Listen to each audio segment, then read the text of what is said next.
বুদ্ধির ঝাঁপি পর্ব 261-তে আপনাকে স্বাগত বন্ধু।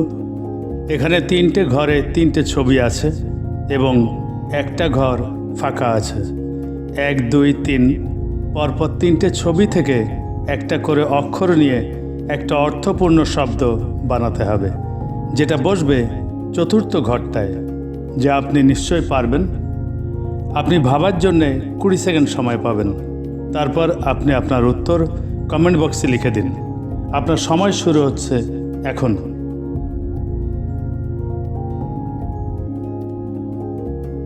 এই রকম আরও ধাঁধা পেতে আমার ফেসবুক প্রোফাইলটা ফলো দিয়ে রাখুন এবং আইবি ক্রিয়েশনস ইউটিউব চ্যানেলটা সাবস্ক্রাইব করে রাখুন।